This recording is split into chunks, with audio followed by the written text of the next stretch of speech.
like they really purposefully did not think at all through the choices that they made for these dogs. Do I recommend it? No. Meow. Keep it in your pants. Keep it to yourself. Keep it to your diary. I don't want to hear it. It was...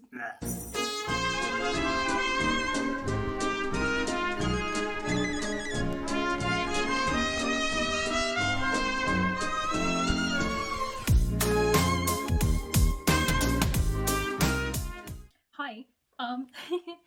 I'm Rachel. This is Loving the Library. I have this cool little like mirror setup going on over here, so I thought it would be fun to use it for a video. I thought maybe it would be interesting to just sort of like wrap up some of the recent books that I've read, because I just don't do wrap-ups ever. I really want to do one for the like all of the books that I have read in 2021, but oh my god, that video would be so long, so I think I'm just starting with actual recent-ish stuff. But of course, before we get into the actual meat and potatoes of the video, we are going to talk about today's sponsor, Ana Luisa. Ana Luisa is a wonderful, sustainable jewelry company that prioritizes, oh my goodness, they prioritize creating really beautiful pieces while also taking care of the planet by... Hello, can you... Shh, shh, shh, shh. Oh my god, stop. God, I don't turn my phone on for like a week and this is what happens. Hold on, I'm trying to do a sponsorship. Can you just give me 1 second? Okay. Ana Luisa is a wonderful, sustainable jewelry company that really cares about the planet. They create really, really beautiful pieces. They actually offset 100% of their carbon emissions. So they are 100% carbon neutral, which is great. And they also are very careful with their sourcing of raw materials. It's come to my attention that not all jewelry companies seem to care about that. Ana Luisa definitely does. And also, not to mention, they make really pretty pieces. So I want to show you some of the pieces that I got this time. I keep getting earrings, and I still don't have my ears pierced, but I do have a lovely mother who likes to model things for me. So I am going to show you what my mother is wearing, and also what I am wearing. I have this new piece. This is called the Madeline, but it is so cute. It is this like little, almost like barrel with all of these little gems on it, and I think it's adorable. This is the D pendant, and you can stack them on top of each other, which I think is kind of fun, so you can sort of wear them at the same time if you want to. I don't know, like I'm trying new like styles and stuff, and I think it's kind of cute. I also wear this one a lot. This was like one of the first things I ever got from Ana Luisa, and I think it's like amazing. I wear this one all the time. I wear the Margot all the time. But you could just keep stacking them, and it's pretty great. You know, I'm gonna stack this one too. Why not? Come on, life's too short. Stack more, live better.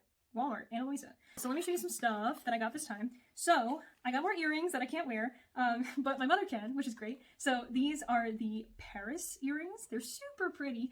They have like these nice spirally loops on them. These were like one of the first pairs that I really wanted to get. I did hold off with my packages because I wanted to wait until I inevitably maybe had my ears pierced. So you know that never works out for me. But then I also got this really cute sun and moon set. Oh my god, look at that. That's so cute. These are called the Celeste, and I really like these. I cannot wait to wear these also. They're so pretty, and like these little gems with the star over here and the moon over there. It's definitely like a cute little thing. Stick it in your ear and just, I think it's very, very cute. And good job, Ana Luisa. You keep making really cute stuff, and I keep wanting a lot of it. And actually, if you want a lot of it, now would be the time, because they're running their biggest sale of the year. Right now, if you use the link in the description at the top, there's a buy one, get one 60% off sale going on right now. So I know it's like basically the holidays are very, very close. So if you have any last minute Christmassy, Hanukkah, etc. shopping to do, I know I do, now would be the time to do it if you wanted to get some really cute jewelry and stuff to like give to people. So that's my little promo for you for right now.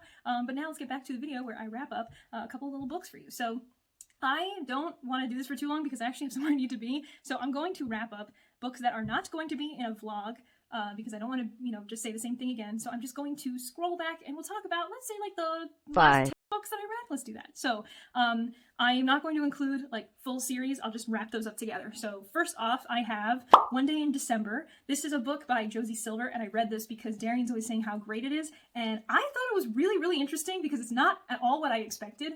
I really thought that this was going to be like a cute, cozy little romance. So One Day in December is supposed to be about this girl and a boy who, well, they're adults, so a man and a woman, and they see each other on a bus. She's on the bus and he's not, and he's like thinking about maybe getting on the bus because they lock eyes and they have this like love at first sight moment. So you'd kind of think like, okay, so this is the setup where maybe like they're going to meet, have this really cute meet cute, but no, because he misses the bus and she doesn't see him again, but she's like, I'm in love with him. So she and her best friend are trying to find him, but turns out that they cannot find him, and her best friend is like, let me introduce you to my new boyfriend, and of course it's the bus boy. It's the boy. So she's like, oh my god, what am I supposed to do? So you kind of expect like hijinks ensue, and then like there'll be a misunderstanding where like they don't say who they are or like whatever's going on. But I did not expect this to span basically like 10 years, which it does.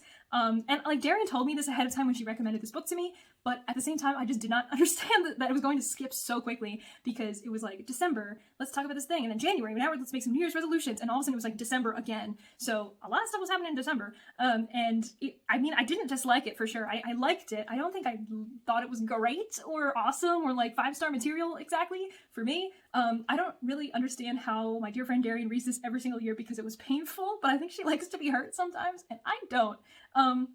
So I thought it was interesting, but oh my god, some of the characters were so insufferable, and I wish them a very assisted euthanasia. I did not like them very much at all, especially Jack, who is the bus boy guy. He is such a raging asshole, and every time that he like is not on screen necessarily, people are like, you know, it's mostly like the main character being like, oh my god, I'm in love with him and I want him so bad, but I can't have him, so blah, blah, blah. But then when he is on screen, all he ever talks about is sex. That's it. So any person that he is with over the course of like the 10 years, which is like usually the best friend or whatever, but every time that he is talking about something, he's always horny all the time. And I'm like, dude, this is supposed to be a romance, yes, so there might be like steamy elements to this, but relax, like please relax, just relax, calm down. Oh my god, because for 10 years this man just talks about sex, and I'm just like, what is the appeal? What?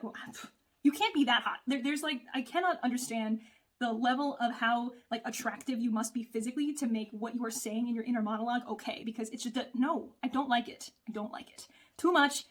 Keep it in your pants. Keep it to yourself. Keep it to your diary. I don't want to hear it. So that's why I think I'm giving it something like a 3-star. I did not hate it, but that part definitely annoyed me. I also thought it was really funny because I was listening to the audiobook, and there was a point at which like there's like a steamy kiss between the main character and the guy, because there's like a cheating element to this book. So they kiss in the snow.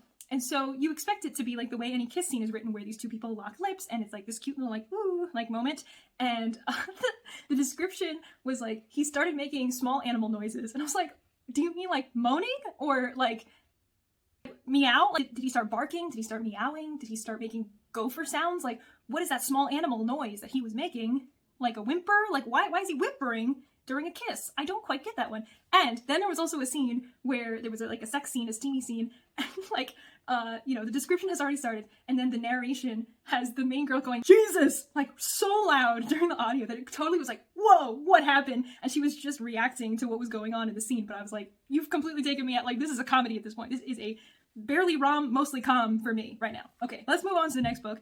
I also read The Faceless Ones by Derek Landy, and I read this because Yasmin and I are kind of trying to read each other's like book series faves.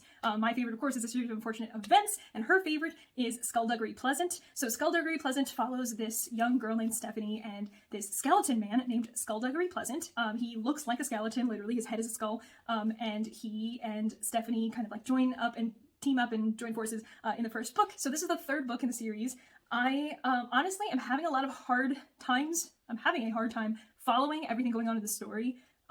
I would love to blame it on something like my work or like my life being really busy right now, but I just genuinely think I'm having a really hard time with the audiobook, keeping the characters distinct from one another, and then there's like a lot of really dramatic things that happen in the story. So I really enjoyed like the dialogue and the banter and all the usual stuff that I usually see in these Skullduggery Pleasant books, but I am really having a hard time grasping everything that's going on. So I do think I want to try to get like my hands on either an ebook copy or a physical copy for like the rest of the series to like continue on, because I really can't tell everything that's going on anymore. Like a character will die and I'll just be like, I don't know who that is. So I can't necessarily feel a lot of sympathy for what's going on. And I feel bad because it means I'm not really fully appreciating the story. And I know if it were me, reading like, you know, if Yasmin were reading like A Series of Unfortunate Events, volume 4, and then was like, oh, I didn't know who this was, so I didn't care that they died, I'd be like, no. So of course I want to like extend the proper amount of like my brain to this book and give it a real chance. So, I kind of like didn't rate this book, but I guess if I had to rate it, it'd be probably something like a 3-ish star because I don't really know what's going on, but I still had a good time.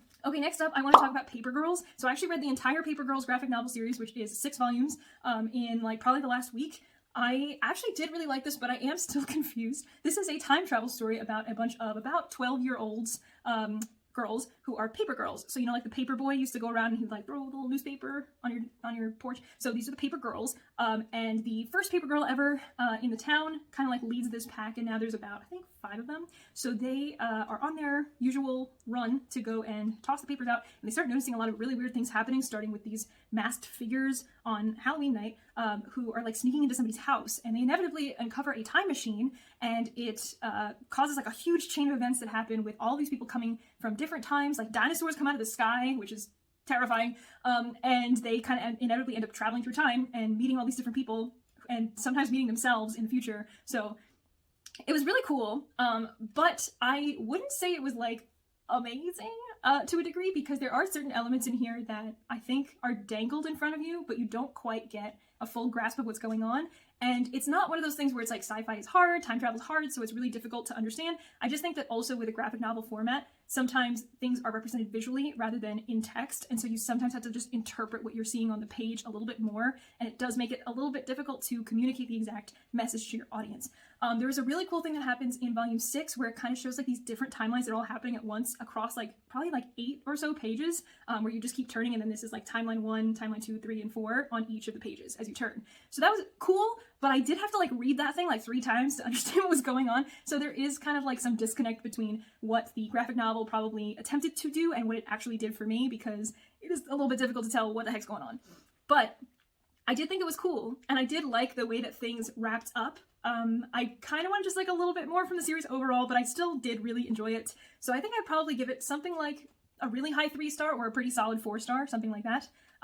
So yeah, I enjoyed it, and it does, I will say, have a couple of slurs because it is from 1988, so it has some homophobic slurs in it, which I will say, you know, you can call it a spoiler if you want, but it is kind of like a journey where some of the characters kind of realize that they are queer, and this inevitably kind of like changes some things in the timeline as they like develop this better sense of self, and then they like grow out of using these really outdated phrases. So they're from 1988, so they kind of grew up saying certain things that I think nowadays you find extremely inappropriate, but I really like that they had these character journeys, and then they kind of come out the other side as totally different people, some of which are queer and others of which are just more accepting of that. So do be wary of that if you go into this book, but I overall did find it really enjoyable, and I thought it was a nice story.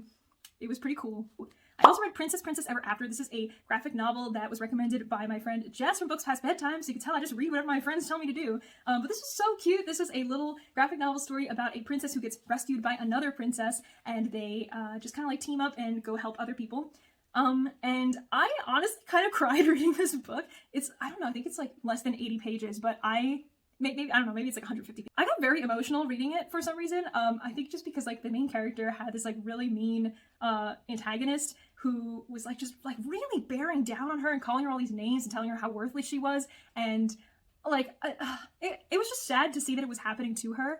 But of course, like, you know, there is a happy ending kind of resolution with everything that happens. So it is really short, so I would say just go ahead and read it. I got an ebook copy of it from my library and read it in a single sitting. So it is definitely very good if you want to read it for like the end of the year, if you wanted to reach a Goodreads goal or something like that. That is definitely the stage of the year that I'm in. So I give that one a 4-star, and I thought that one was awesome, and it had bonus points because it made me cry. Let's talk about dog people. This is really funny. So Jayla, Jess, and I recently met up, and we went to New York, and we visited a bookstore, and we saw this funny book called Dog People, and it had basically pictures of dogs that are dressed up in different like outfits and stuff that would show off like different professions. There might be like a fireman or like a teacher or whatever it was. So we were reading it, and we were kind of enjoying it. So this was sort of a buddy read, not really. We just all read it together.